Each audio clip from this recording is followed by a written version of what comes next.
What's up, everybody? It's your favorite show, Get a Bucket. I'm your host, Trey, and as usual, hope you're all having a wonderful, wonderful day. And as you can see, we got a couple fellas on the screen. Listen, y'all have seen these two before, so we're going to start it off with him. You prefer Devin or Gavion? Which one you, which? Devin. Yeah, okay, I ain't know, because you got to ask, you know what I'm saying? Devin, how's everything with you, bro? Doing well. Thanks for having me. I appreciate you coming on to the show, balancing it out a little bit. You know what I'm saying? We got a couple brown skins right here, some light skins, balancing it out. Something's like... My dog. I appreciate it. Nick, how's everything with you, bro? Everything's going well. You made that Drake ass comment, man. That Drake ass comment. I see you, Kendrick. I see you, Kendrick. Damn right. Chris, how's everything with you, bro? I'm chilling. Okay, I love that short and sweet, straight to the point. I appreciate that. We're going to try and keep our conversation kind of like what Chris did. But I'm going to be honest with you. All of us love to talk. So I'm going to apologize in advance if we get a little long-winded, maybe go on a couple tangents. We're trying to, and he just met him. That's crazy. I wasn't even going to say it. You know what I'm saying? Like, see, we already on the tangent. So look, we'll just do it like this, right? He's a Ravens fan, okay? He's a whatever. Now, he's a Saints fan. Y'all know I'm a Panthers fan. He's a Steelers fan. So we're going to try to talk about these things, but also the NFL as well. So I got a question for you guys. We're not going to start off with any of these teams, but Jimmy G. Chris, I'm going to swing it to you. Mm-hmm. How do you pause? Jimmy G. There we go. Because you know he's called porn star Jimmy. I don't want to do that to him. I'm a swing over there. You know what I'm saying? All right. So when I think of this situation, this gives me Eagles vibes when they won the Super Bowl. Because you had a MVP candidate in Wentz, and you had Nick Foles, who backed him up quite nicely, right? Well, I don't. All right, so I don't want to say Stafford's an MVP candidate. But a couple weeks ago, I did put money that they was going to win the Super Bowl next season. So I believe in them a little bit when they got the right environment. And we've seen Jimmy G be productive. Do you think he's going to be a key reason? Not a key reason. Do you think he's going to be a reason why the Rams can make some noise this coming playoffs? No. Straight to the point. What's your main reason why then? Because I feel he could. Until Sam Bradford called this a career, whoever is leading your QB, that's the person that you stick with. You mean Matt? Yeah. I mean, Matt. I was about to say, Sam Bradford back in the league? Boy, get out of here, man. Nah, hey, keep it the buck, though. I used to definitely interchange them a lot. Only reason why I don't think Sam Bradford anymore, because I don't know where he is. Like, I at least heard that. But okay, because again, going back to that whole Eagles-Nick Foles thing, I'm not trying to wish this on Matt, but like, you know, injuries do happen in football quite often. They do. And Jimmy G was possibly the poster boy for that program for a little bit. So like now you coming into playoffs, or at least a latter part of the season, let's say, and you're healthy. I don't know. You still say no? You don't like that situation for? It's tough because Jimmy, he been like bouncing around like team to team. Mm-hmm. But you in a situation where you are backing up a future Hall of Famer and Matthew Stafford, flat out. You think he's a Hall of Famer? That's tough. That's tough. Not first battle, but he might get in there. He might get in there. Okay. We're not just going to forget his Detroit days too. Correct. No, correct. He made Detroit a Washington team. Him and Calvin did, yeah. Him and Calvin did. Yeah. But I feel like he's there just to be there. He's not there just to be a backup. They're not gonna bank. You feel like they're not gonna bank on him at all. That's tough, bro. Because I ain't gonna lie. I would assume they brought him in for a reason. Everybody needs a quality backup QB. Do either one of y'all feel differently about what Chris just said? If not, we can speed past it. If so, though, let's talk about it. To be fair, no, not really. Oh my gosh. Okay. Same. I think I'll add a little bit more to just the simple note is I don't think that Jimmy G necessarily like adds to it. I think what we're forgetting to mention is a lot of what the Rams are known for offensively is not a Matthew Stafford or Jimmy G or even a back, whoever the other back was, Sense Bennett who used to be on that team. That's a bit. Whoever you put in there, it's like the 49ers. It's like, thank you. It's not the quarterback. It's like the 49ers. It's the Shanahan McVay thing. McVay is the guy that makes this whole thing run. So in my mind, I don't think it matters who you put in. If anything, if you're putting Jimmy G in to be the backup quarterback, what is the backup quarterback's job most of the time? Not to play on the field, but to be reading the field and be like, okay, this is the communication between quarterback, head coach. I understand the system because McVay used to work with Shanahan when they was back in Washington. Back in 2013, a lot of those guys, they all come from the same tree. So that's why I think him coming there, it kind of makes sense because he understands the offense a little bit, but he's not there to really like be the Nick Foles and save the team. Okay. That's tough. I at least the same quarterback he was back in 2018, I 19? don't know. I feel like he's like he did. I thought he was alright, like not too long ago. Still a game manager. Well, that's all I need though. If I'm getting a backup quarterback, that's all I'm depending on my backup quarterback. But I've also seen him lead a team too, so I think he actually might play a more important role than people give him credit for. But I hate to say this, it does depend on Matthew Stafford's injury as well too, because Matt has been throwing the football. So, but like yeah. So In the past life, but at the same time, we've also seen that Southern dog push through a bunch of injuries. Finished out seasons. He really hasn't missed that many games. That's fair. All right, I get that too. That's fair. To add to that, do you feel like you're doing your team though as a whole a disservice when you know you probably are not? Like I know we always have this thing, especially in football. I used to play the sport too. It's like you play through injuries a lot of the time, but what does it take when you're like I use an example. There's a guy back in the day who tried to play through a vertebrae issue, messed up back basically, fractured, and his performance just was not there. At what point do you say, and that's enough for me to take I'm doing more harm than good, like for your quarterback? That's a true statement. I mean, I think in that regard, I think Matt Stafford, especially in his Detroit days, didn't necessarily trust that if he was off the field, a backup would perform higher than him and his injured self, right? Him at 80% was still better than a backup at 100%. But right? I think is signing Jimmy G going to really fix that discrepancy? I think it does, though. But I understand a little trepidation. I'm just thinking Jimmy G might not be able to last the whole season, but for a short stint, we can get that done. And I've seen what he has done in a competent system, like you said to your point. Which is fair. It might not have that rapport with Kunika. Does he have that rapport with Kunika? I think he's enough of a professional to learn to get that rapport with those players. And again, because you don't have you can be working for months with these boys. It's not like you got to start week one. Mm-hmm. If we're talking week one, all right, that's a different discussion.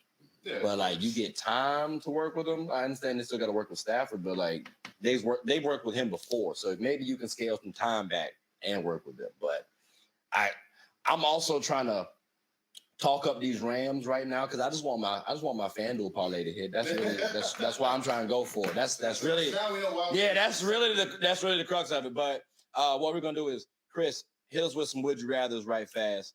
Because I know I saw you over there scratching. So honestly, it's not a would you rather. I want y'all to pick one Hall of Fame player that you would want to have on your team right now. Ooh. I mean, that's a lot. My team, oh God, we need so much. Matter of fact, I'll flip it. No, let's just stick with. Save that for the next question. Then save this one for the next question. Yeah. So let's stick with this one. Pick one person, I guess. Offense or defense? It don't matter. It don't matter. Okay. I mean, that's bold. I mean, I guess right now, given the Steelers situation, I would pick Ray Lewis. Dang. You need Ray Lewis wouldn't be a bad pick, but honestly, I'm going to take it back. Don't say it. May he rest in peace. Yes. Give me Reggie White. I knew it. I knew he was going to send Reggie. Mm-hmm. Give me Reggie White. If we have Patrick Queen, if we have somebody causing havoc in the middle of the field, and we got Pinker Fitzpatrick, Reggie White, Joey Porter Jr., and now Dante Jackson back there. I trust. And you got TJ on the other side. Come on. Yeah. That defense, That's that's not still bad. curtain. That's not bad. That's almost, I would say, reminiscent to like, I don't want to put y'all on the 2000 Ravens, but when you think about it, How you about had all those 2005 pieces. Steelers, 2008 Steelers? But I'm just saying that 2000s Ravens defense is Yeah. literally like Go a Hall of Fame Yeah. team. Yeah. You had everybody. Yeah. 85 Bears, Y'all were 2000 Ravens. kind of cheating a little bit. Who would you pick for your team then? My team like yours, we got a bunch of holes. Y'all at least look better than us, though. But you got to think about who would be the quickest fix. Yeah, we just need one person. I can't fix bad quarterback play. I mean, you can. Bring in a Hall of Famer. Like, Bring in Dan Marino, see what he does. let Taysom running some more. Like, I want to go offensive and fix the quarterback, but I would say because my team is defensive first, I would like a pass rusher in like a Lawrence Taylor on my team. okay. Given Okay. where Cam Newton, given where Cam Jordan is right now up in age, and we have a lot of these defensive end pass rushers right now that are just they're rotational guys. There hasn't been that other person to really solidify that right side of the field consistently. That I understand for sure. I'd say like No, because that really I takes can see care that. of two layers of the defense. Mhm. That's good linebacker play. Yeah. Okay. I ain't got nobody. I ain't gonna hold you. We got too much stuff to fix. I don't even know a good O-line, like which position I want to take the most, like center maybe, but I think for your team, you don't need a Hall of Fame player. You need a Hall of Fame owner. yeah. What's David Tepper doing now? Can I count anybody as a Hall of Fame owner then? Just get Buddy out at this point in time. Yeah. Because we're making bad moves after bad moves after bad moves, and I'm just not really feeling the You can direction. resurrect Mr. Rooney. Give him Let me see. Mr. Rudy. Oh, Yeah, who you got, Chris? I I definitely do want a DB. And you know exactly where I'm going. Has he already played for your team? Give me Troy Polamalu. respect Troy. I'm flattered. I respect As a Troy. Ravens fan telling me to take Troy over Ed. I was about to That's say, pretty- you that's don't play pretty- Troy that's pretty Polamalu crazy. with Ed Reed? Hey, I love Ed. Hey, I like I love Troy Ed. cool I with said, me. I trust I'm Ed. biased, That's though, a great but That's my dog He's until from I my die. city, bro. I understand. That's my dog until I'm not I mad die. at that. But it's just something about Troy when it comes down to a crucial play or like a crucial pick. I trust Troy over Ed, but it's by a hair. I respect that. I respect it. respect I that. respect it. I That's respect it. So then, okay, I mean, there's okay. no linebacker that's played better in the AFC North than Ray Lewis. So it's like I respect. You know what I'm saying? Like it is pretty cool that y'all are able to pick the same from each other's team essentially. That's kind of nice. It's also good that y'all are in positions to only be able to pick one player and make something work. Yeah. Trifling. So we're gonna, change topics like that. Okay, we're gonna do it like that. Cause that was it kind of made me a little depressed. Are you a small to mid-sized business in the DMV? Do you want to transform technology into a power tool that moves your business forward? What about cost-effective and time efficiency? Then Elite IT can help. We're confident Elite IT offers the best network services, computer support, or general IT consulting in the DMV. With services such as managed IT, cloud, cybersecurity solutions, hardware and software procurement, data backup and recovery, and surveillance, Elite IT is a one-stop shop that offers quick and proactive response times, a reputable brand, along with experienced and business-savvy professionals. So come on down. You're only one click away from making your IT systems elite. But maybe not as much as how you would have been a couple months ago. True. Yes. 'Cause- feeling a lot better. Yeah, because you said a couple months ago that Kenny Pickett is about to be that guy. And you were right. You didn't finish that sentence and saying that guy is about to get traded. Oh, here we go. Oh. So he flew his ass onto the Eagles. You know what I'm saying? Like, oh. Yep. So, are you satisfied with trading away Kenny Pickett and bringing in Russell Wilson? Do you feel like y'all were a quarterback away from really making noise to I don't even know what would your ceiling be, The like writing was realistically? on the wall. I mean, a change of scenery for Kenny Pickett Needed was to happen. just as important as us getting a more stable quarterback situation. Okay. You know, he had already developed all these terrible habits from being under this atrocious offensive coordinator.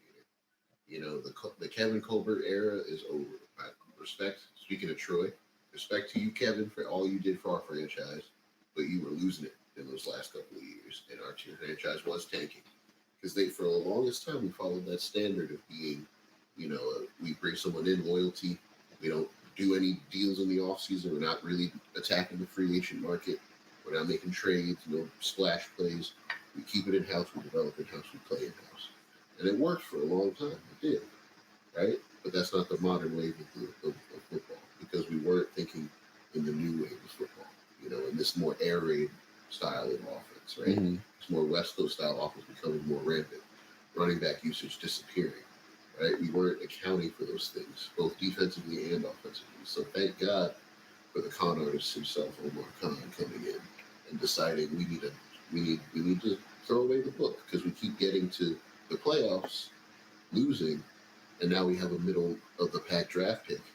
We're just going to be stuck in this endless cycle. Yeah. How do we break that cycle? Tough being in purgatory. Tough being in purgatory. And so it was time for us to flip the script.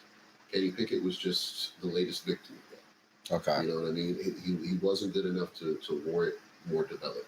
Okay. So it sounds like you kind of down on Pickett. You're not picking Pickett anymore. All right. Devin. Yeah. So we're going to keep it Steeler related. All right, fellas. But we're going to flip it because my boys did get a little active in this here free agency. You know what I'm saying? Yeah. Mm-hmm. But you said you had a little situation, something negative to say about my boys getting Deontay Johnson. Like one for the people who ain't watched Deontay, don't be mad. I'm more of a basketball fan myself. So I don't really know as much as I'd like to know about you. I know you cool. I also know too it's a little risky if we get him because he's on the 1-year deal right now. Last year of his deal. So hype him up for me right fast, you know, give me an elevator pitch, but then also spit me the real fast. See, I did that, ladies and gentlemen, because he like talk. But then after that, tell me and explain to me why you feel like. Tell me and explain to me why you feel like we lost the trade, because you made that announcement and caught my attention. Okay, well, I would have kept it with him on Steelers, but you said that specifically. Your boy Nick over here smirking when you asked me to hype up Deontay. He ain't got nothing nice to say about Deontay either. That's why I swung it to you. Like, go ahead. I will say this. I'll speak from a fantasy standpoint, right? I had Deontay Johnson on my fantasy league this past season. Okay. His production, unfortunately, was not there. And if it was production, it was inconsistent. I have a thing with consistency out of not only players, but the team in general. And I just think, you know, when you made that trade for him, I was looking at it like, what? Because in my mind, I don't think you guys had the best lull of trades y'all have made. I did not think you getting rid of Brian Burns, who was the only stud you had on that defense. Brother, we are trying to talk about Deontay Johnson right now. Do not kick a man while he's down. Do not kick a man while he's down. Y'all let Brian Burns out, and then you trade away Dante Jackson, who's also a fellow LSU. So I'm a little biased. He's an LSU guy. Y'all sent him over to Pittsburgh, and he wasn't even a problem for your defense. And then you bring in someone. I understand the purpose of wanting to bring in weapons for Bryce Young, but I'm also looking at it like, what? Oh, those adequate weapons. It's not just the weapons that you need. It's the type of player that you're getting in return for it. And Deontay is someone that was already not the most productive when he was in Pittsburgh. So what do you expect? How do you expect that to change with him coming over to a team that, no offense, has not been consistent in recent years and has a new change at head coach and general management? We're waiting to see how that's going to play out. And I found this out, like, Dave Canales did a great job in his history with quarterbacks. You look at Geno Smith when he was in Seattle that one year, and then you look at this past year with Baker Mayfield. Mm-hmm. But even still, this past year with Baker Mayfield, that offense as a whole still was only 20th in total ranking. And the thing that killed them was the rushing game. Rashad White couldn't run the ball. They were like dead last in that. So I'm looking at okay, is Miles Sanders, is his production going to be where it needs to be? Because I don't think he's been the same since he left Philly. I've been waiting for something positive for this man to say, and I haven't heard anything. Like, you've been talking for 15 minutes now, all negative. Like, yeah, Deontay, this is your number one hater right here. That's what I'm hearing. Because I asked this man for something positive, and he could not. He said I picked him up for fantasy, and I guess I was still fantasizing about him playing well. Like, that's crazy. That is disgusting. So nothing good at all. Okay, it is. If like, you want something good to say, give me I will something. say this: he has please. the potential. You have the potential to be consistently elite. Negativity. I'm not gonna. His facial expression. He said, "Like, I wish you we're playing would." potential, right? This guy has the potential to prove me wrong in my analysis of him right now. This is the thing. I always look at it like my day to day, right? I may have a bad day one day, but I always think fresh 24 when I wake up the next morning. You know, I got a fresh 24 to make my day different. You have a fresh 24 now. You're in a new location, new team, new way of doing things. You have that opportunity now to be not just a wide receiver on a team, but maybe even potentially wide receiver one. You're not. You don't have a George Pickens, and you don't have who else is on the field? I don't know. I only know George Pickens. All right, I can't take too much. I was really hoping. I thought this was about to be so much different of a conversation. I swear to you, all I've heard was negative. I can't take it because I just endured a whole year worth of negativity. So now I just took another 20 hours worth of negativity right here. Like, that is crazy. Like, I was getting lied to me. Please lie to them. No, I'm playing. No, I'm playing. No, so in a serious note, I'm hearing no number one options. Can we at least get a number two option? Is that fair? Just yes or no? It can't just for Deontay. Yeah, for Deontay. Can he be a quality number two? Silence is golden. Okay, so I'll say this: if he can be better at I just need consistency out of him. I think he could be better than what you got out of Adam Thielen. Okay. I'll even throw DJ Shark out there. I thought he was about to say DJ Moore, brother. I thought that. I don't have DJ Moore. That's what I was going to, because I just knew you were trying to kick me while I was down some more. All right, cool. See, he does it again. Chris, go ahead and go to the would you rather, brother, because I can already check, because he's a Saints fan, I'm a Panthers fan. He know we don't mix well. What you got for us on the would you rather, bro? And I don't know if y'all noticed, ladies and gentlemen, the would you rather is a solid transition between topics. So there you go. But what you got for us, my boy? Would you rather have Michael Vick or would you have Tom Brady? Yes. Yes. No, I'm having Vic on my squad. I think Vic can actually, and it's going to be weird to say this, right? Yeah. I think off talent, Vic can take his team a little further than the GOAT. And it's weird to say that, too. I hate it. But off ability, like Mike Vick can throw the ball. Yeah. And that brother can run far better than Tom. And I can't say Tom can throw the ball far better than Vic. So I got to lean Vic in that scenario. That's how I view it. But if you want to go off career, it would be foolish to say Vic over Tom Brady. But again, I'm thinking player. I think the commitment that Tom Brady brought to the game of football, he actually got faster over the course of his career. You never see nothing like that. Yeah. I mean, there's some talk that, there's a man who ran like a 5.30, 40 or something in Michigan. And there's talk that now at 46, he could run like a sub. Yeah, did you see the video that he put out? Like they replayed his 40 at 46 compared to when he was 22, and he was slightly faster at 46 than he was at 23. He actually gained a step. That man did everything in his power, followed a model's diet, just so he can get his body in tip-top shape, his fat percentage on his body. I'm picking His Brady. knowledge of the game. I'm picking Brady. I think that if you have a competent enough, now, That's why let me not get accusatory or attacked. So I'll just say this: I would pick Tom Brady. Yeah, I'm picking Brady. Hey, I love Mike Vick. I love his story. Man, Don't give him If I get an Belichick autograph Falcons jersey, after you just said Brady. Cool. So here's my thing. But hey, I looked at Tech too, so I got love for Mike Vick just from that standpoint. Also, you know, it's a hard thing to sell, that's the guy. But like, imagine a world where there's no, you got a low tier coach, okay? Because that's what at least Tom Brady had a competent system around him, competent environment around him. And I heard one of his teammates say, "Well, we didn't have to rely on Tom. Tom relied on us, his team. We can't say that about Mike Vick." So that's why when you saying like, who would you rather have?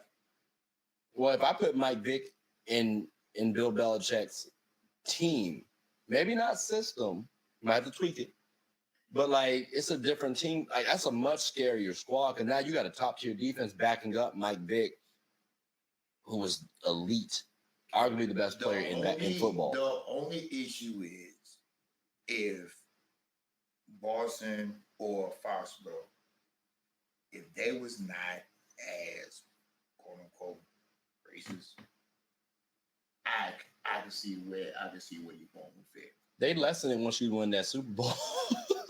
but You win, they don't Hey, winning solves all. Richard Sherman said it best. People do treat you a lot different. Yeah. When you win. But I will throw it back at you like this. I think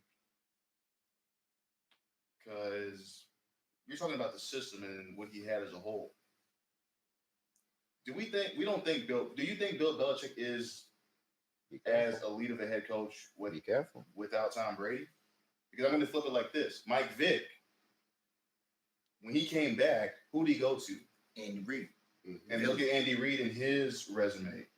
And even with But like to be fair, I can't say. I'm just say this.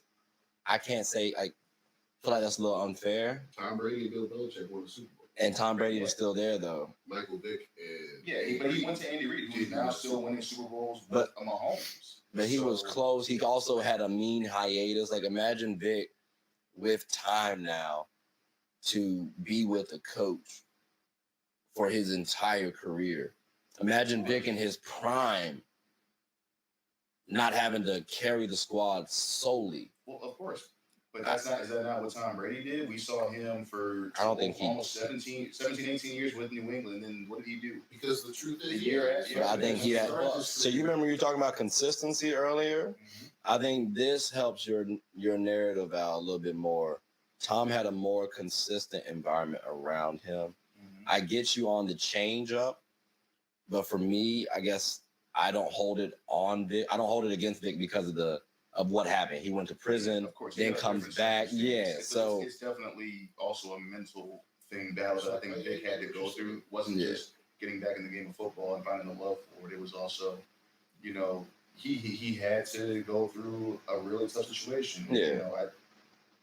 Not to get too off topic, but I do believe there is because I've been caught up in the system as well, where I feel like there is a systematic effort to destroy of any black male entertainer's image. It's like there's a system out there that just wants us all to have an actress fired in. And I can point out whether it's Michael Vick, Michael Jackson, Kobe Bryant, Reggie Bush. Like we got a full list.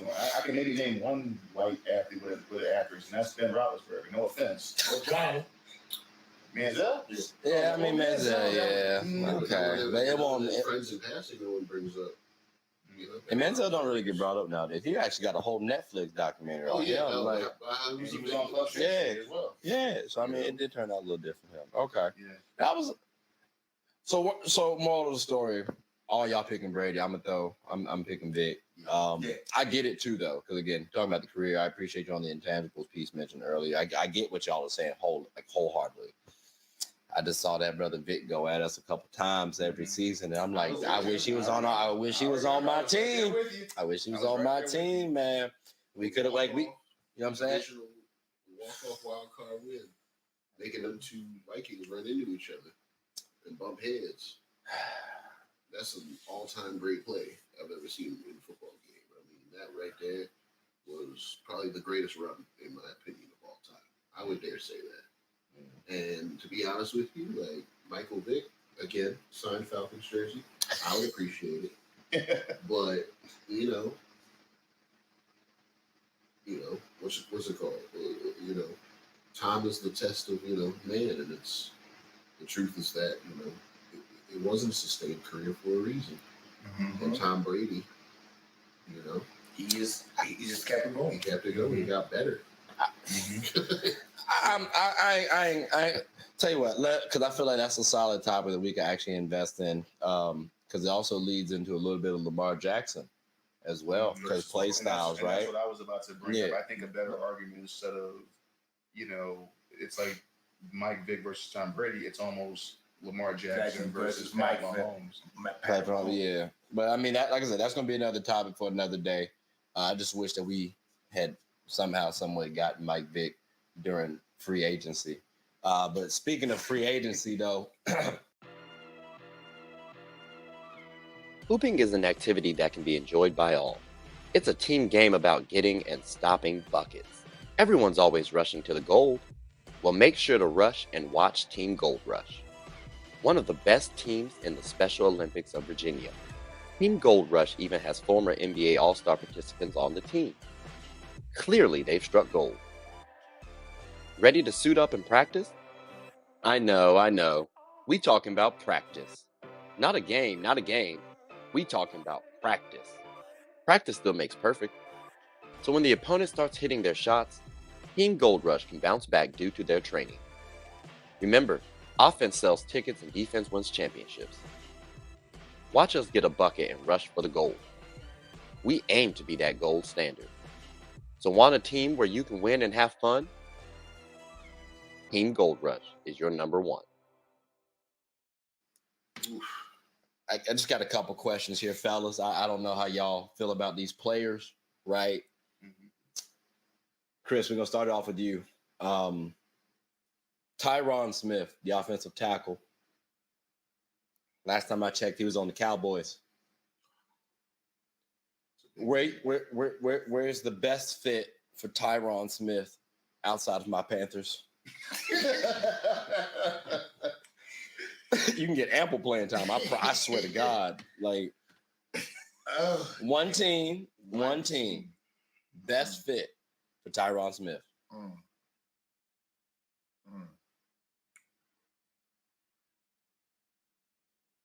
Probably want to get judged. You probably want to judge me. I think you may not judge me, but whatever. I can see him with the 49ers. 49ers? I can see him with the 49ers. Interesting. Here's why I say that. You don't know how much longer Trent Williams is going to have. And that's one Hall of Famer. You bring in another Hall of Famer to take his spot. Okay, so 49ers. Okay. All right, really quickly. Does anybody have a better answer? Well, no, I'm sorry. A better answer. Do y'all feel like that's the best situation? Do y'all agree, or do y'all feel like it's a... I would play devil's advocate with the logic behind it. Okay, so you have a different answer then. I don't know. I would say I don't know necessarily if Tyrod, if you plug him into that. We need a yes or no on this one. Spot. I just don't know if that's really if you're because how old is Tyrod now? He's in his 30s now. 30, similar to Trent 33. Williams. So what are you really getting of value placing him and replacing him with Trent Williams? And also Tyrod has been more injury prone than Trent Williams has in his NFL career. Okay. So are you really getting so better? Who's your best? Where's the best fit then for Tyrod?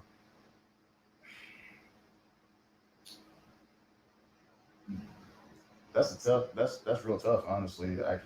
You can't answer. Okay. I can't answer. I think. I'm about to say, I think it would honestly just be any team that's like really like offensive line hungry for like an offensive tackle. Okay. Your team or the Commanders. Anybody. Okay. I mean, I do want to say the Pittsburgh Steelers. Still okay. But Biased. That's not going to be what I'm going to say. That's biased. That's not what we do here. I would say the Chicago Bears. Bears. That's a good Let one. him protect Caleb Williams. Okay. Ooh, So they Damn. want to trade Justin Fields. that leads into another question I was going to ask. Cool. Bears. And then he's going to do what Trent has done for Brock Purdy. Interesting. So Mhm. Bears and 49ers. All right. So Tyron, I guess you got some choices. Give the Panthers a look see, but after that, Bears or 49ers. That might be all right. That might be all right. Chase Young. We got the next one. Edge. You know what I'm talking about? He was on the 49 edge rusher. So he's being replaced by Tyron Smith, according to Chris. Not position, but at least free agent for free agent.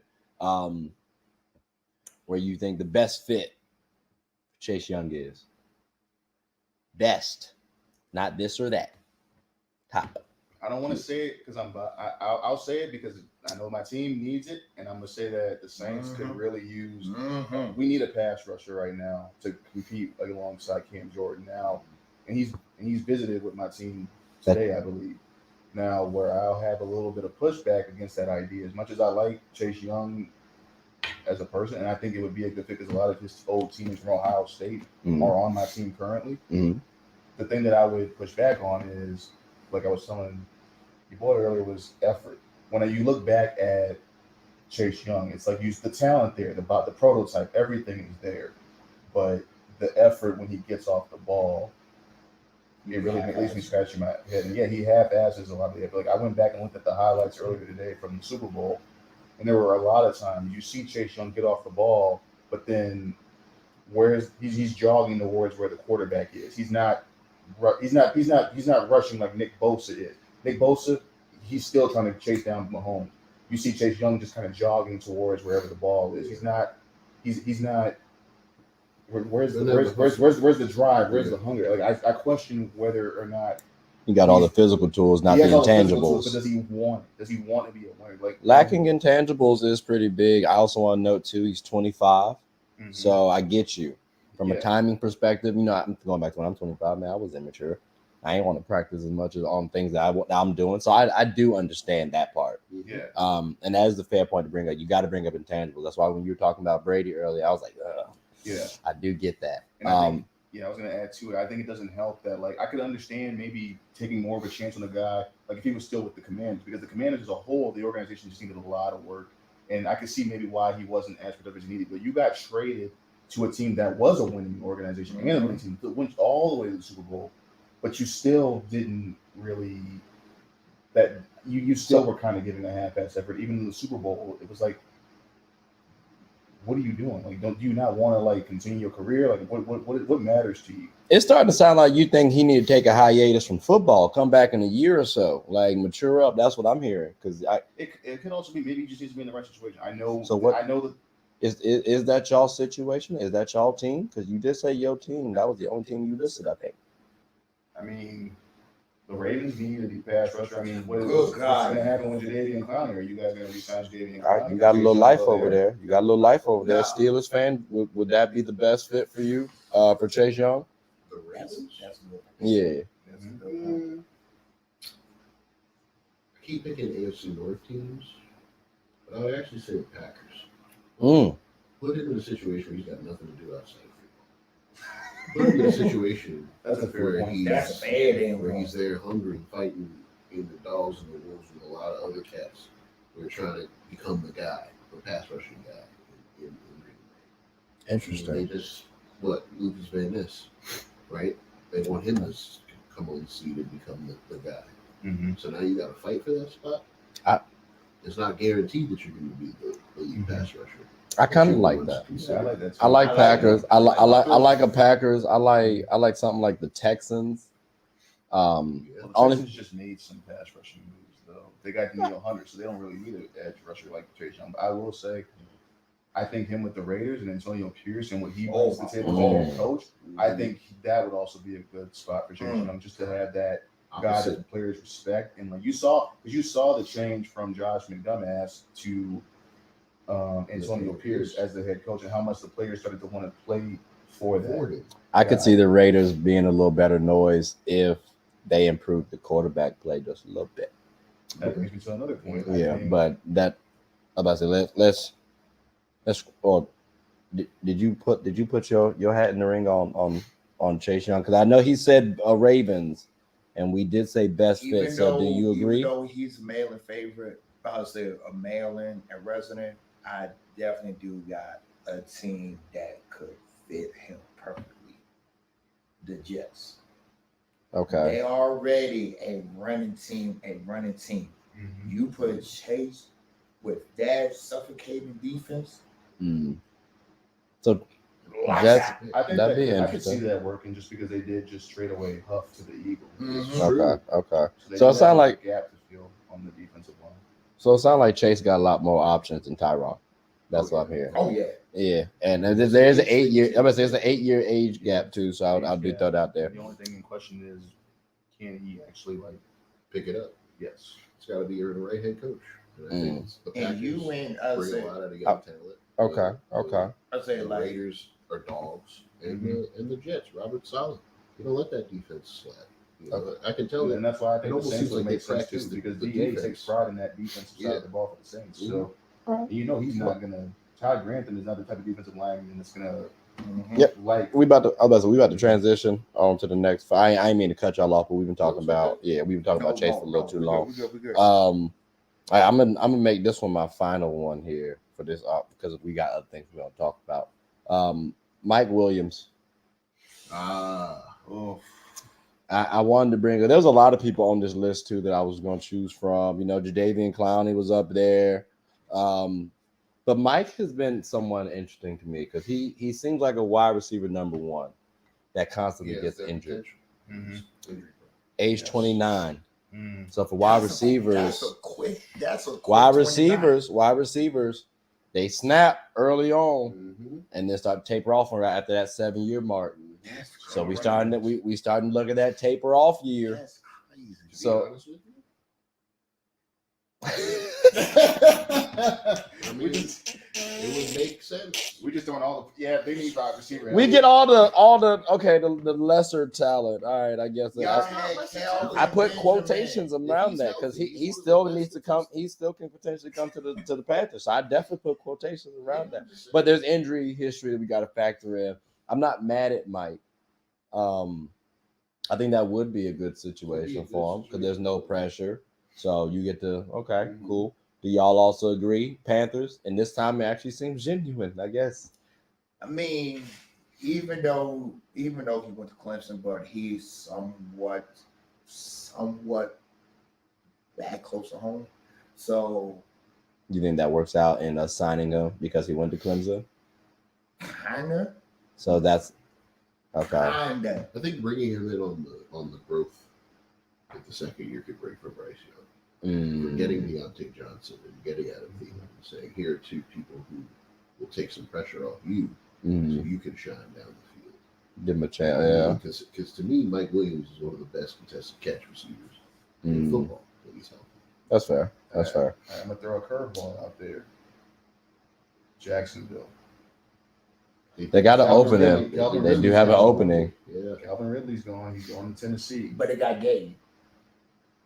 But Gabe is an inconsistent wide receiver. Okay, Can we have too many good wide receivers though? I guess like that maybe. Yeah, you can. And then also, if you want to compare, if you look at the stats, I mean, Justin Herbert and Trevor Lawrence are kind of similar with the way that they've been producing on the field. Could that be also similar styles of play? And I think personally, you have a better head coach. We need to start talking about Trevor a little bit more. Doug Peterson than you did when you was in LA with the Chargers. So could that also play a factor in him maybe choosing Jacksonville? Yeah. Okay. But I'm glad you said Jacksonville because people don't realize Trevor Lawrence was Mike Williams' quarterback. There you go. People want to. So you have the continuity there. You don't lose a step. And plus you got on Travis Etienne in the background. Travis, brother, I picked him up on fantasy accidentally, and I said thank you. He carried me a little bit. I like that. I appreciate it. Now that was a good one. I ain't gonna lie. You said I got a little question. You got a little curveball. I got nervous. I got a little nervous, brother. That was good. That was you still got drink in your cup. Good stuff. I'm dealing with two alcoholics over here because they've been finished their drink after the first. I was like, damn, that's crazy. But what we gonna do is, I mean, you got another would you rather? If not, that's cool because we do have a NFC South talk that I do want to ask him real fast. The I'm Perfectly Made Foundation believes that routine screenings can save lives and that access to these services should not be a barrier. Our mission is to promote eye health education, free eye exams, free eye screenings, and free glasses to our communities with the focus of highlighting early detection. The I'm Perfectly Made Foundation also gives individuals with low vision and blindness the opportunities to be a part of certain community events regardless of visual impairments. All right. Like I told y'all, we're NFC South fans, right? AFC Panthers. North is way better. Panthers, Saints. You said Falcons and Saints are going to be the divisional winners next year, like in contention. I think they would be the ones in contention. Not because I'm biased. I want to, again, like you said, we don't do the bias stuff. I love my team, don't get me wrong, but I'm also having a love-hate relationship with them. Because as much as I would love my team to win, I don't like. Well, this isn't just me saying it. Well, I mean those two specifically fighting for that top spot, right? If you just look at the way that they piece their teams together, you look at I just look at the defense and offense as a whole. Yeah. I'll start with the Falcons. The Falcons, they get rid of Arthur Smith. They bring in Raheem Morris, who was well respected, coming back in as a head coach in his own right from the Rams. And you saw the defense that he was able to put together with all those rookies and no names. And the only person that you really knew on that team was Aaron Donald. Everybody else was basically like just fill-ins. And you saw how they got better and morphed into what they were in that playoff run. And then on top of that, what does he do? He brings in one of the top offensive coordinator candidates in Zach Robinson, who worked very closely with Sean McVay. So you know that they're going to bring that, top tier like offensive system over there to the Falcons. And what do they have that they're going to piece that offense around? You got Kyle Pitts, you got Drake London, Bijan Robinson. Now you go and you get Kirk Cousins, who is really familiar with that type of offensive system and knows how to disperse the ball across the field because he's not really a elusive quarterback like dual threat quarterback. So he's going to just stay in the pocket and just go boom, boom, boom. And then on the flip side, the Saints, right? You have the Falcons with the defensive head coach. You have the Saints with the defensive-minded head coach, and Dennis Allen, who's also really elite in his own right on that side of the ball. What does he do? He goes and finds the other top offensive candidate search out there in Clint Kubiak, who comes from the Shanahan tree. And you saw what he was able to do as the passing game coordinator out there. How much of that, obviously Kyle runs a lot of that stuff, but to be in that status at that point in time. And he has play calling experience when he was with the Vikings, and his father being the real respected as he was in Gary Kubiak. I think that shows, a lot as far as what he's going to bring to the table with this new offensive philosophy. Because I think the problem that my Saints had was you had, a guy in Pete Carmichael, but Carmichael was always that guy that was just like the back end of Sean Payton. Sean Payton was the primary play caller. Pete was just the guy designing the plays. He knew how to design it.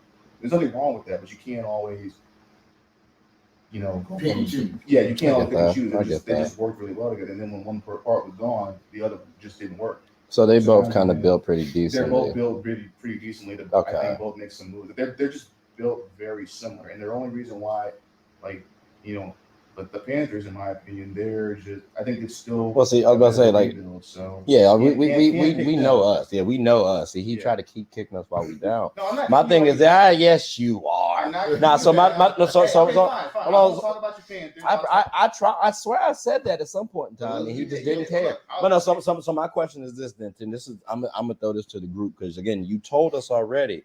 You got Falcons and Saints fighting for that top spot.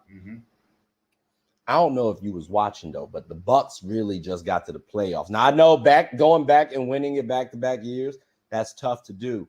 I think they did do that though. They're the first team to do that from our division. So what is keeping And I know I get is what's that main reason? Just that main reason for I'm you not right gonna now. sit here and act like it's because I hate the Bucks, because yeah, I do. I look at I like history, and I think we were talking about this earlier. I look at the history of like players, and I don't have anything against Baker Mayfield. I just noticed the type of player that he is. Like he plays really. He's like a Ryan Fitzpatrick. Fitzpatrick was Fitzmagic when there was what? No expectation. You played when there was nobody. Let's be real. Nobody was counting the Bucks to really win the division this past season. Nobody and you look at how things were going in training camp for Baker Mayfield. He was overthrowing his receivers and all this stuff, and then somehow, whatever happened, everybody just sucked, and they were just the ones that were able to gain the most momentum to win the division. And even then, it was close because let's be real, they got in at 9-8. The Saints were also 9-8, so there's close. that aspect of it. It was really close. Just too bad this ain't horseshoes. It's not, but you look at I got this. Right? What happens now? He got paid. He got paid when he was in Cleveland, and then when there was expectations, he flopped. Well, let me see. Now he's got expectations to go back and win the division again. Let me see this though, because let me ask you two boys here, because to be fair, he just said that the AFC North is better. Like I called it a little NFC South slander. So do y'all feel like there is going to be pressure to sway someone like Baker to not get back to that playoff? Is there going to be enough pressure to put on Baker to make him falter? I mean, I'm just going to say this. I feel like there wasn't pressure on our team. In terms of continuity pattern, I mean, the AFC South has just, the last couple of years, really been disappointing in the way they handle their off seasons. NFC South, yeah. NFC South, sorry. And so it's been very aggressively mediocre, Mm-hmm. to say the least. I'd like to see what happens with the Saints and Falcons. Yes. And the Panthers. Thank you. But for me, I just think that right now, the most consistency and the person with the most who already has a relationship or rapport with the players is Todd Bowles in that Buccaneers team. And I'm just, I don't want to be that guy, but I just think because I think Baker actually plays his best, not when no one's looking, but when everyone's looking and calling him a bust, a joke. That he sucks. Oh, I don't know about that, because when he came onto my team, I know I got a recording of someone saying, "Imagine you trading for Baker and thinking that you won the trade." And that was said when he got to my team. So there have been notions that he was trash and he was not that. But I feel like you had expectations when you got Baker Mayfield, and then he did not meet those expectations. No, he met them. He met them. They were negative expectations, and he met them.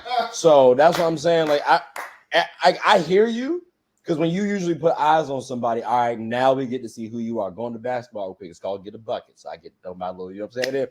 D-Lo. We keep saying, oh, he not that good because of one bad series, but now he cooking. So like we didn't have eyes on him, but now we got eyes on him.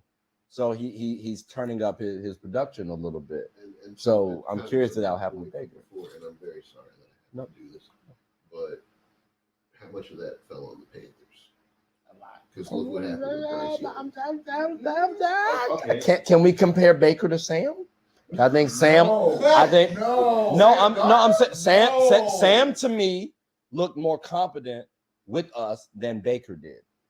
That's like, we can talk about smaller sample size, whatever the case may be. Trying to do too much. Sam was a better game manager, but he was more. He just seemed. He was trying to. Here's the other unknown. He seemed more content with taking out. I'll throw this out there. The one thing that might help Baker this upcoming season, I'll throw this out there. He has a different offensive coordinator, and I think it's a guy who was like an offensive line coach back when he was on the Rams. Okay. So there could be some of that continuity right there that might help. That can help out. Yeah, you're right. So that's one of the factors that I might not be factoring in with my opinion on it. I just think if I'm going to pick two teams that I think have the most to like kind of prove and show that, because I think it's also going to be one of those things where I look at my team. DA, he knows if he doesn't win and make it to the playoffs, he's out as a head coach. So he has a lot to prove. I think Raheem Morris, this is his second go around as a head coach, so he wants to prove that he's grown from his mistakes, right? Because he was the head coach of the Bucks at one point and got let out for that, even though it wasn't really his fault. So he's hungry and he wants to black show. head coaches don't have And that's a lot of the them thing. have a very short leash. Exactly. Interim So too. he's going to have a lot to show. Shout out and Steve prove Wilkes. as well.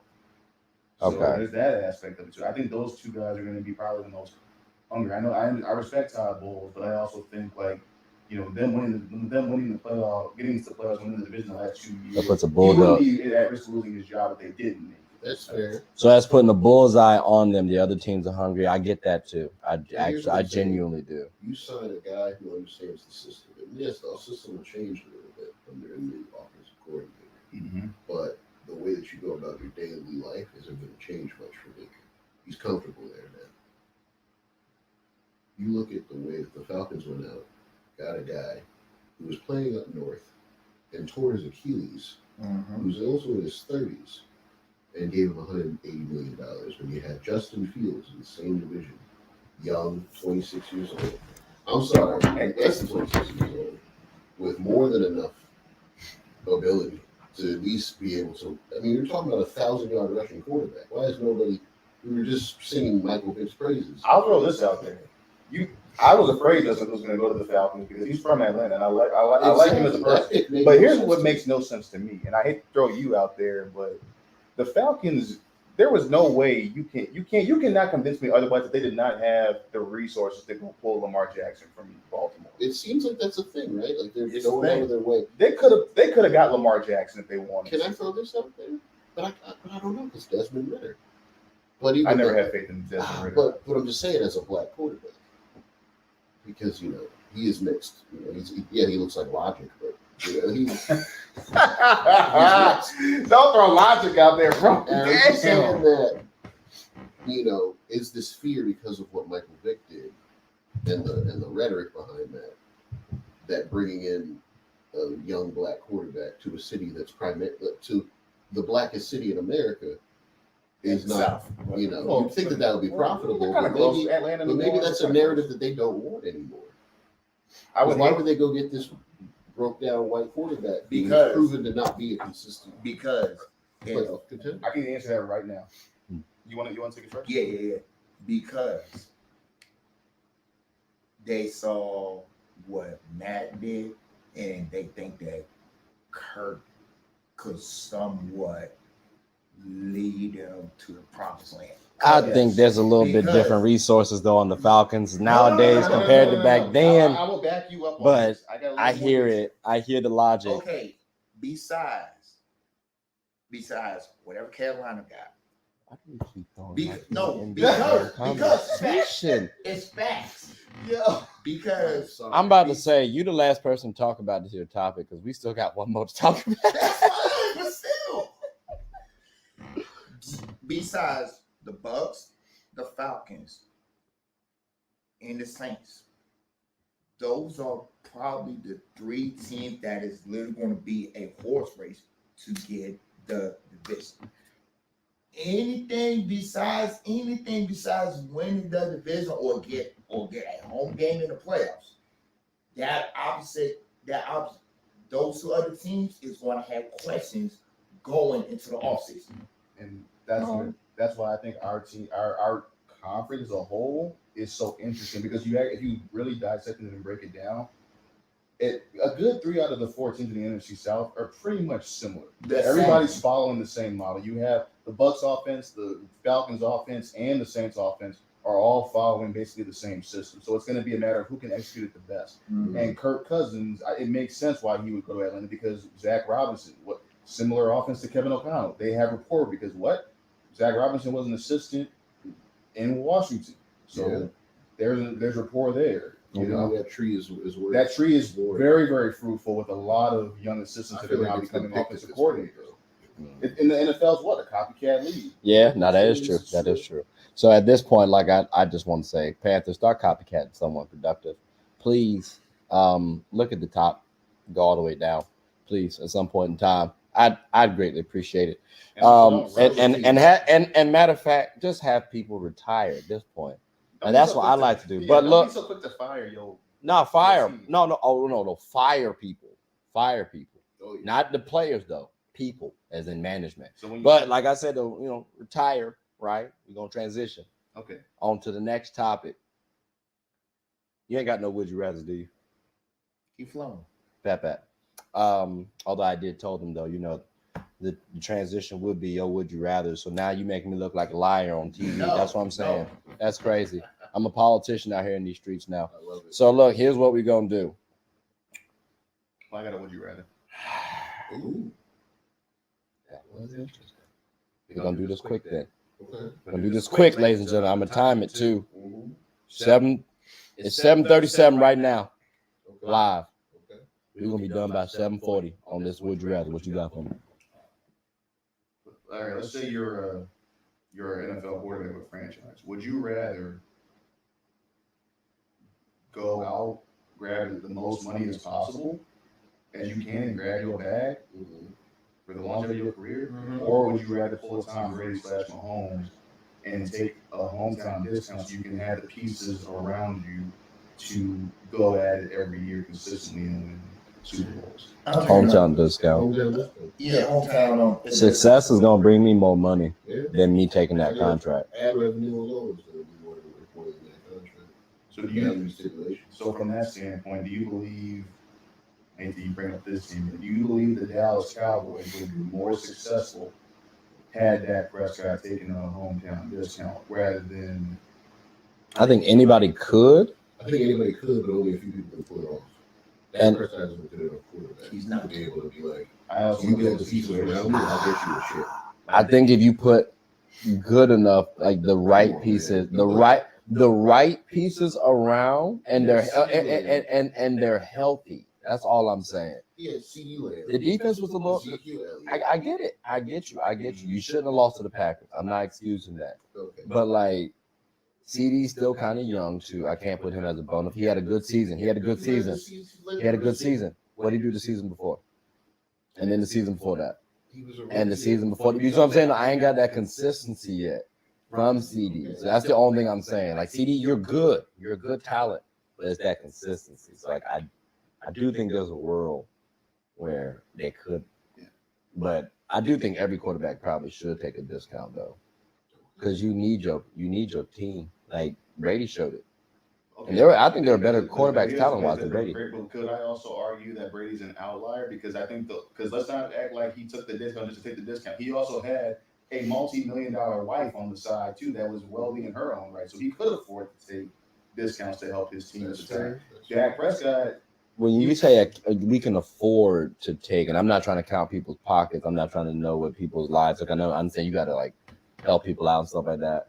But we're talking about millions of dollars, respectfully, and then you bring in success on that too. Again, that brings in more money. So this afford to take it, I feel like take a discount.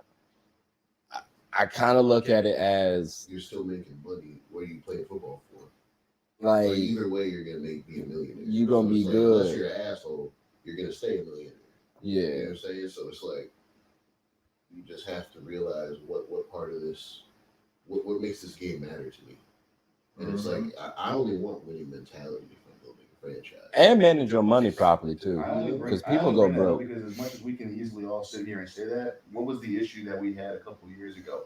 Why was it so hard for like Lamar Jackson to get his contract? Because everybody assumed there was that one outlier with Deshaun Watson getting that 5-year, $230 million guarantee. That was not the way the projections for like quarterback salaries was going, and then that caused a whole rift between like the Joe Burrow and the Justin Herbert and the Jalen Hurts and Lamar. All those guys that were coming up to get their bag. They want that fully guaranteed now. So now it's like It's a copycat league, like you said, though.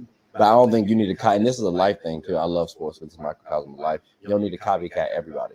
Just because one person goes through something in life, goes through one journey, you don't have to do that same thing. So I get it. Deshaun Watson got a bag. I'm happy for Deshaun. mm-hmm. Look at Deshaun's overall life situation, though. Do I really want that? Like, I'm good. I'd rather, you know what? I'd rather have a Super Bowl. I think if Deshaun Watson had a Super Bowl, realistically, you'd have a little bit better narrative of Deshaun Watson than what we have right now. So I'd rather have a Super Bowl, not get into something, and have a safe, solid, productive life. But it's also 7:40. So I just want to let y'all know that. You know that scene at the end of Spider-Man where he walks into where he like walks by the coffee shop and sees his friends and keeps it moving. Starts his whole new life. That's the shot every time you walk past the massage bar.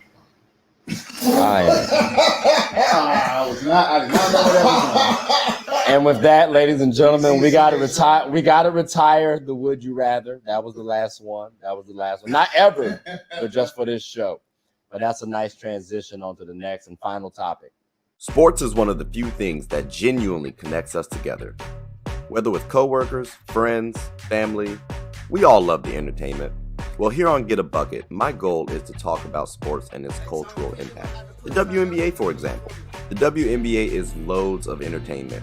From the new rookies battling, displaying their skill sets, and preparing to take the league by storm, to the Titans and the MVPs of the league clashing for battles we'll always remember. From imagining the soon-to-be possibilities, to admiring and treasuring the finales.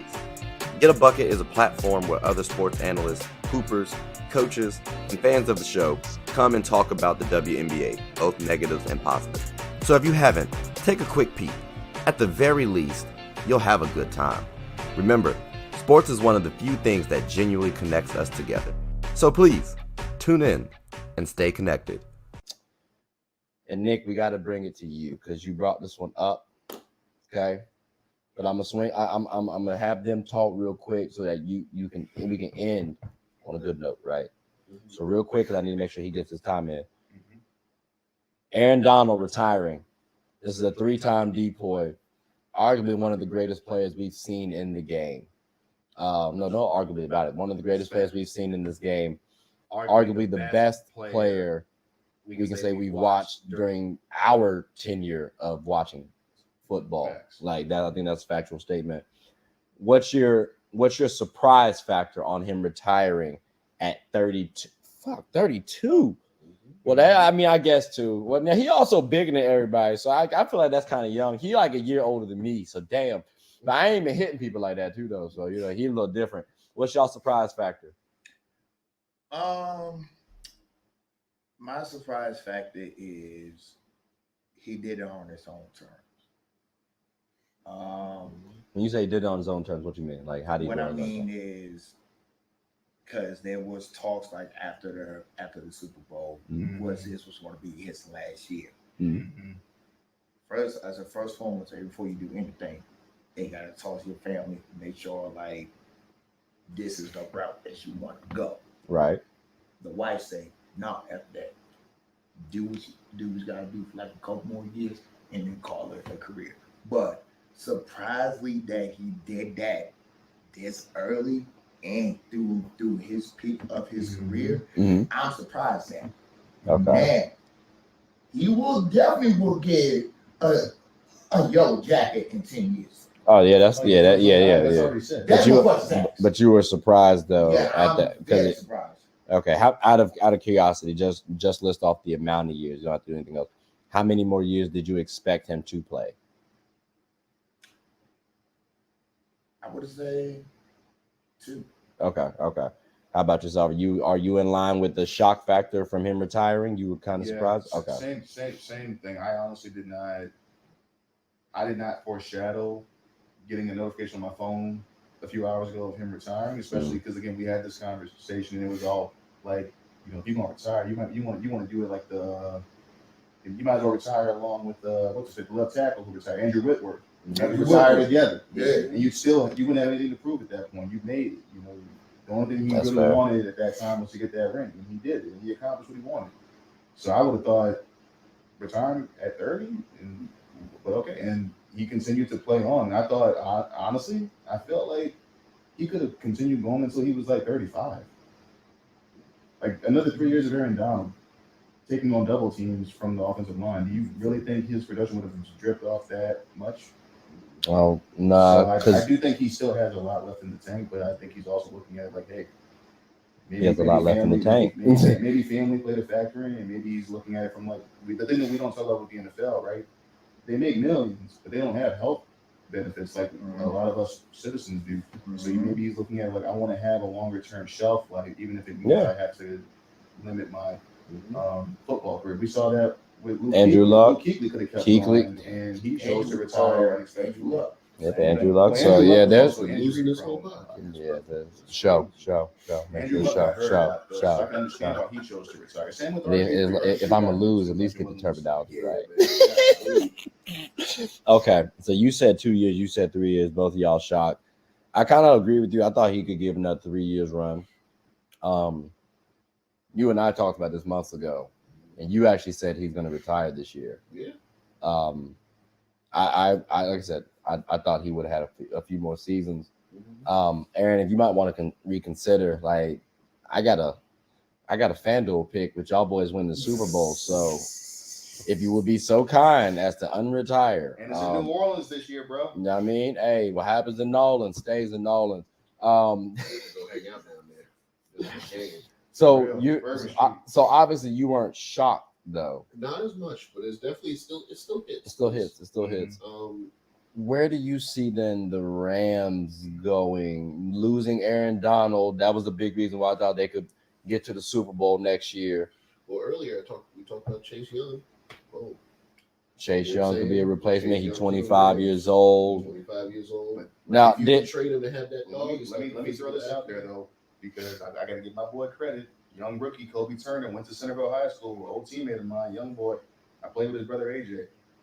You know, he's gonna be that captain. He's gonna be that replacement, that defensive line spot. So Kobe, you got this, man. It's on your shoulders now. Yeah. All right, so we got a little love for Cole. Bro. All right, so Yeah. damn, I mean, Aaron Donald.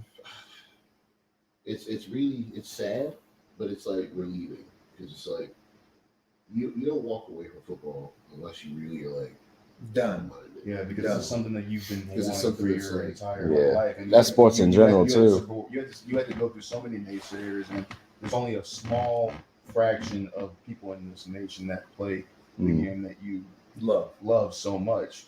You know, so it's not always easy to just walk away from it.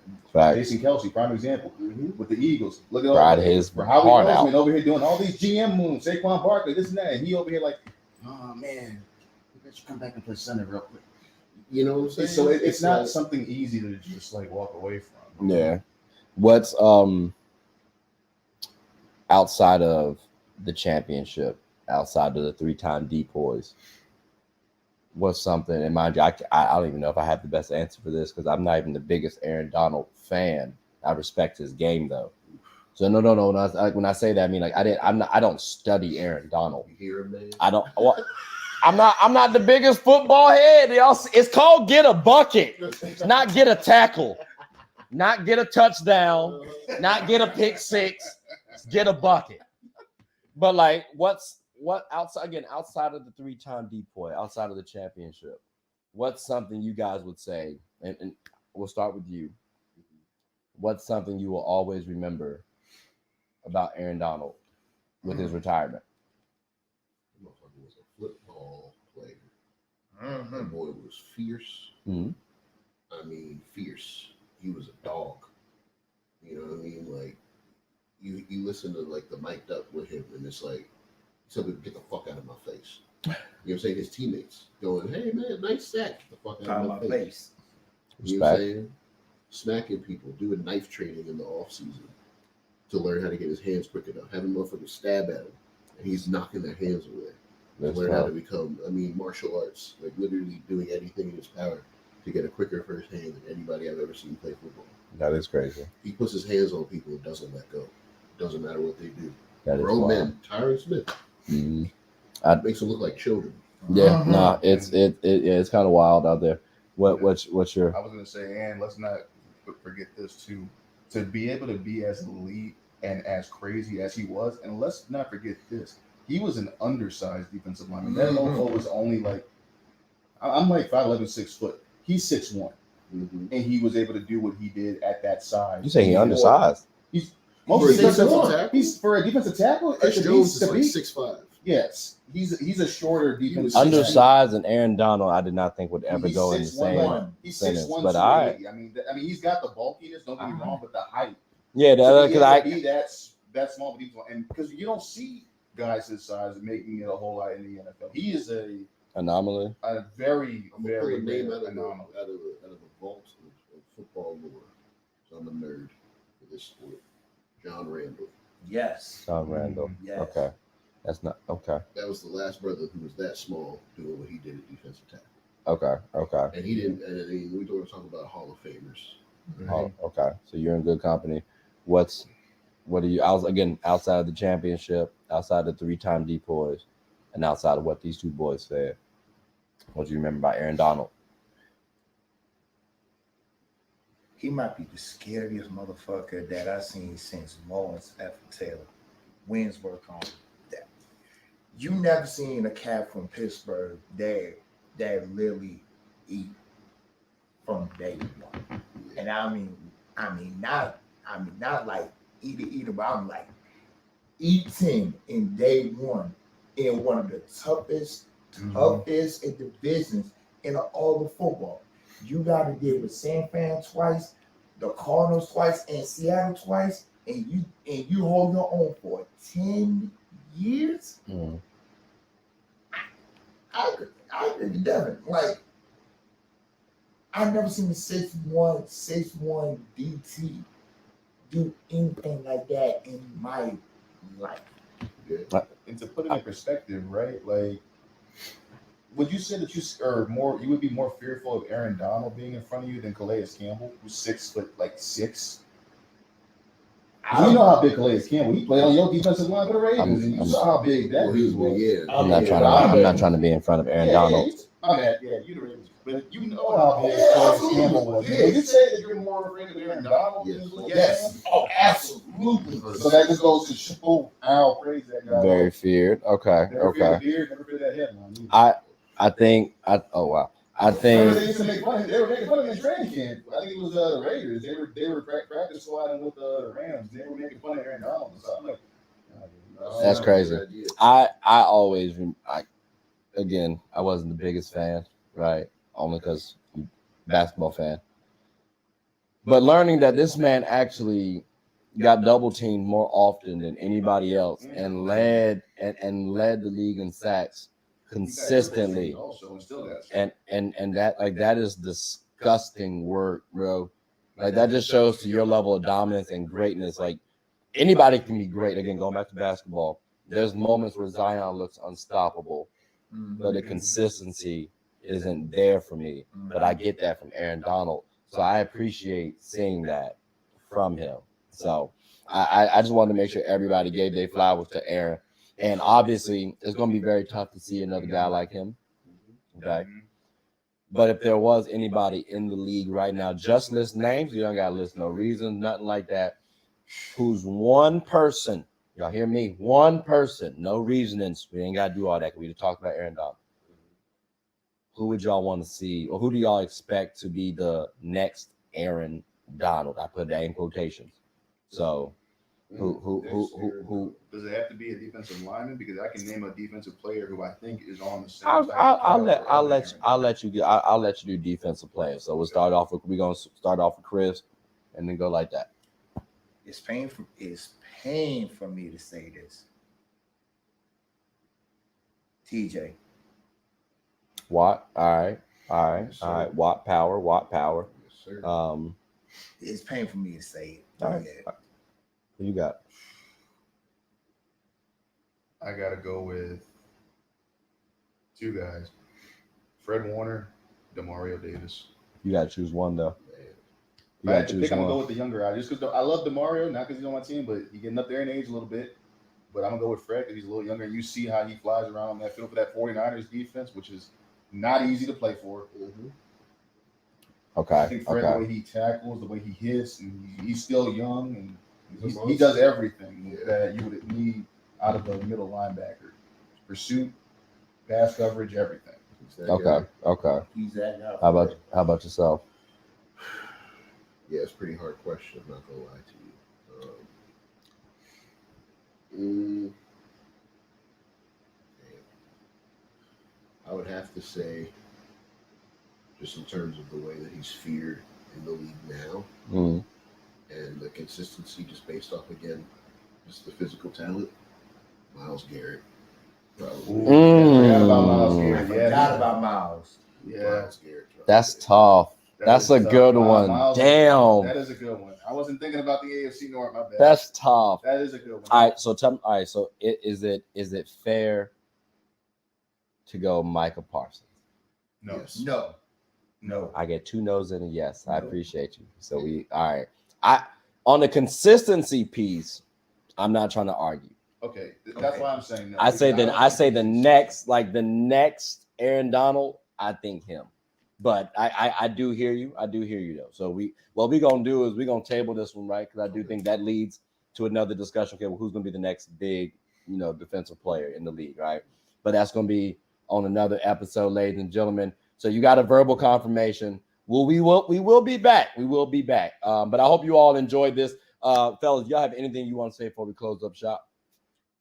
If for the first time Ravens and Steelers fans got together and find no crazy shit happening, I'll take that. Bad, my boy.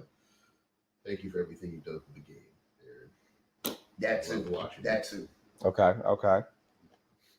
Go inside. I also just want to say thank you to you, our host, Trey, for inviting me onto the show. This is my first time being here. It's been a pleasure to get to sit around with you guys and just get to pick y'all brains and just about like talking sports and life situations. Hopefully I'll be back here again to give y'all some more knowledge. Oh yeah, I appreciate all y'all boys for always coming on to the show. And fun fact as well, the more y'all come up, the more y'all can actually be involved. Like he's actually officially on part of the Get a Bucket crew now. So, I appreciated this conversation. It was a good one. I appreciate y'all giving y'all time, y'all effort, y'all energy. And y'all definitely will be back up here. So, but with that, ladies and gentlemen, we will close up shop. Thank you for listening. Please like, subscribe, comment, tell anyone about the show. My name is Trey. I'm the host of Get a Bucket. Hope you all have a good one. Take care.